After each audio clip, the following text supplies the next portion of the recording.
All right, man. Welcome back to another episode of Different Breed. This is obviously a different breed. I'm here with my cousin. Man, we played high school ball together. I seen him do a lot of great things on the football field. Now he done transitions from football to sports training.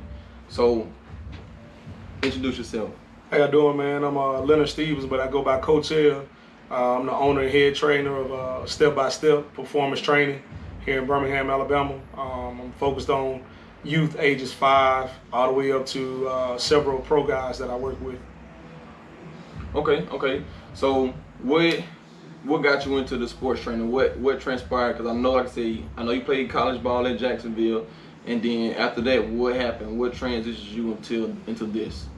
Well, I don't tell a lot of people this story, but since we're family, I think at this point, just turning 30, I got to be able to be honest with people because I think our stories help people. And what got me into it was we played high school ball together, like you said.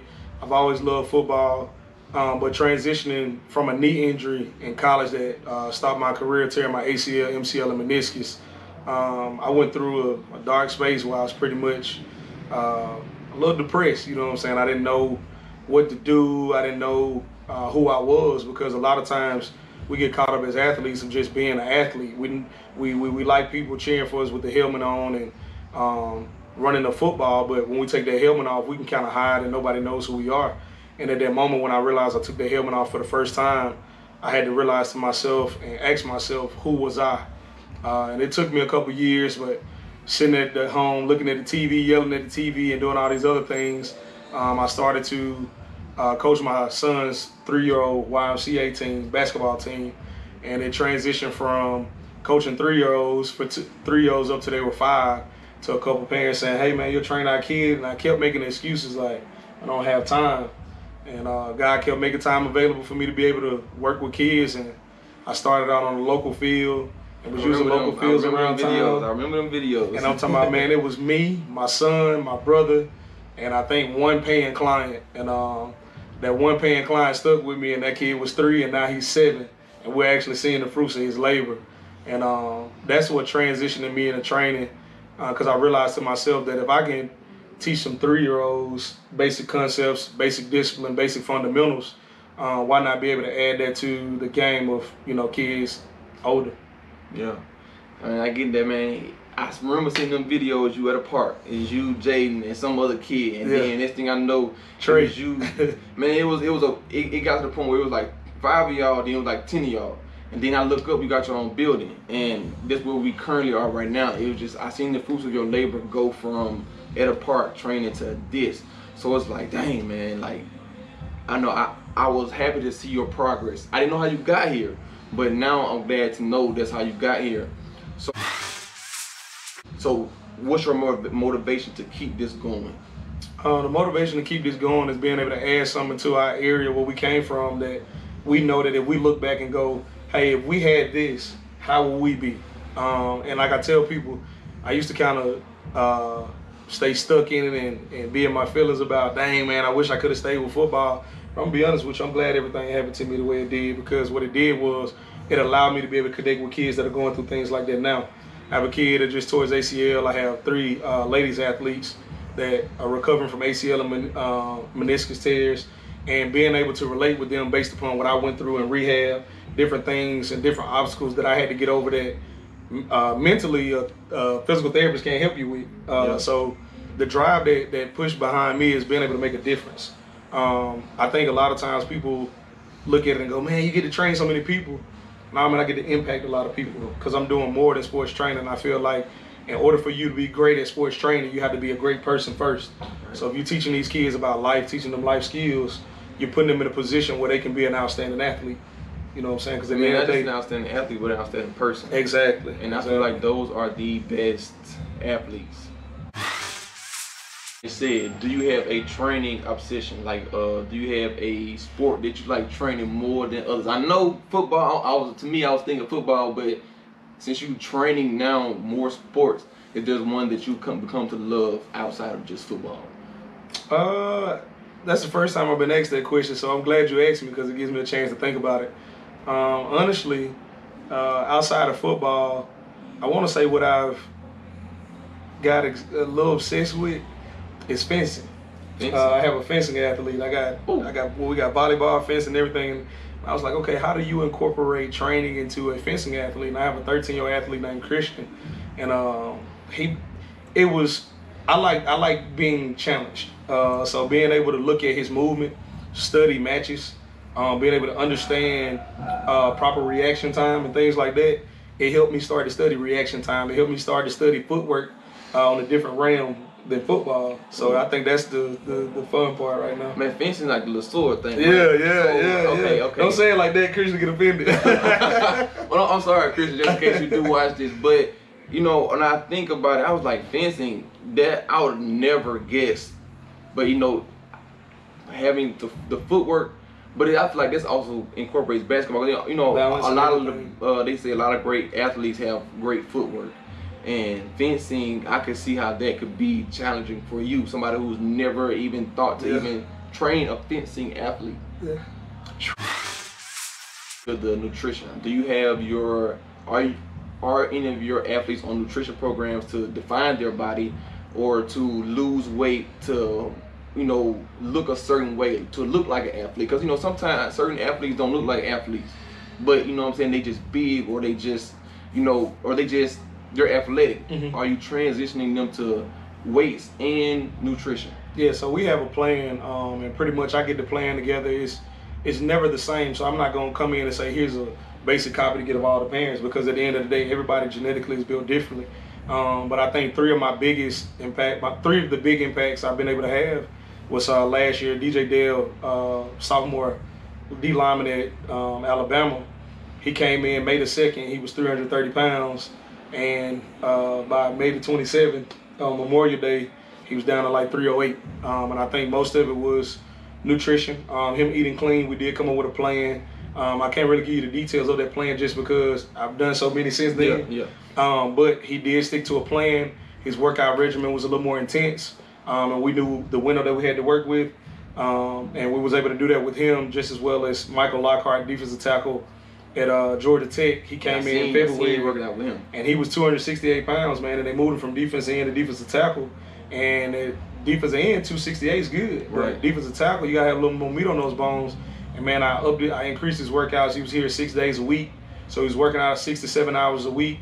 It was heavy cardio, but at the same time, we was watching what he was eating, making sure he was putting in the things that he needed. And he left here on June the 15th at 303 pounds. With not losing any speed, is still running it right at about a 4.7, 4.8 in the 40 at defensive tackle. See, that's what most people want to know, man. Can I gain weight and still be explosive, or can I lose weight and get more explosive?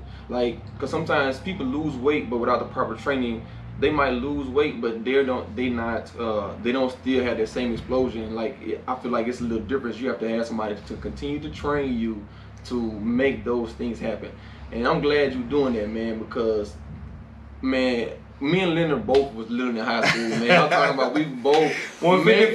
Man, I was $160. I graduated high school at $160. But we're faster than anybody in the state, so they didn't want them smoke anyway. Man, they didn't. But at the same time, I just felt like if we would have somebody doing what you were doing, if I was 180, 190, doing what I was doing in high school, I probably could have been an even better athlete. Yeah. I mean, like you said, when it comes down to having somebody around to be able to help you do it, it's very important, because I ran into one of my kids, Jason Jones, defensive tackle at Oregon.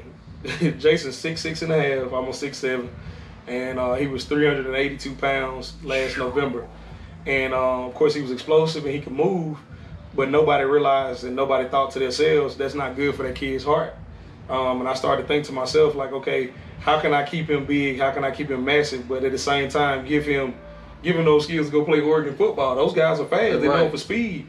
And from last November to he left in July, 1st of July, Jason went from 386 pounds to 303 pounds. And he's more explosive. He's stronger. He's more lean. He's walking around here with a body like a bodybuilder, instead of a guy, who's actually playing football. So, he's more nimble as well too. Man, see, that's the impact that most people want to see, that somebody is taking care of their child and putting them in a position you want them to succeed. And that is definitely something that most people can see from you, because from just what you were telling me, man, that I don't know if Leonard wants to put this information out there, but like tell them how many NFL players you have and how many college athletes you have currently playing college ball. Overall, so NFL guys are 7 NFL guys. I have 1 professional basketball player that plays overseas, and collegiate athletes. I work with collectively around 360 something athletes, and all of these kids are on scholarship, and several of them are in JUCO programs, getting ready to step into roles at different programs on scholarship. Okay, man. So he's touching a lot of people, and if you're in the Birmingham area, I would definitely say, man, he's definitely doing something different that I know that we didn't have in high school that I wish we could have had. But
all right, y'all. So, man, I know y'all caught us laughing, man, but Fonzo was telling one of the stories of me and Leonard in high school, man. But I ain't gonna go into it. I gotta apologize, man, because I ain't know. I forgot what game it was when they explained it to me. My IQ, my 9th grade and 10th grade year wasn't the same as it was that junior year. Hey, listen. Just a quick story behind that. I broke a kickoff return. It was like, I think I was like on the 20 to 30. I ain't gonna lie. I shouldn't have got caught, but I was tired. I was playing both sides of the ball. I ain't gonna make no excuses, but. Leonard was running right next to me. I was trying to race him to the end zone. The dude passed me and passed Leonard. That's how fast dude was extremely fast, because he passed Leonard and caught me. I'm like, man, but I digress. Subscribers, don't worry. We got it on the highlight tape. We gonna put it on this camera. I'm not putting that on there. Yes, you are. I got hawked. I shouldn't have got hawked. Hey, don't do it like them college coaches tell me nowadays, man. Do not put your kid on that field get ran down by somebody. But y'all ain't kids no more. Y'all grown. You're right. But man, Leonard, this the shirt, man, that I usually give everybody who comes on, a different breed. And I appreciate it, man. I appreciate you sitting down with me, taking the time out. I know you got a busy schedule, man. I want to show my appreciation to anybody who sits down with me. Give them this t-shirt to let them know that I feel like you're a different breed. Because, like I said, what you're doing, not too many people are taking the time out to be a mentor, sometimes a parent, a cousin, a family member, more than just a coach. So I know what you're doing in the community that we didn't have growing up. So this is for you, man. Appreciate it, man. Appreciate it. I ain't skinny no more, so I can feel this one out. Yeah. I was like, Leonard probably a large. Yeah. I'm a lot bigger than I was in high school, but I can definitely, fit this one. Oh yeah, I might even stamp the logo on this side and be able to rock both of them. Man, listen, I definitely appreciate you for sitting down, man. This has been another episode of A Different Breed. So, man, before we get out of here, though, I know you're finna work out some clients. Do you mind if I come in and record? So yeah, sure. Just like you said, subscribers. Don't feel like he finna put y'all through these workouts because it's a little intense. All right. All right, man. We'll see you guys in part 2 of this Different Breed episode.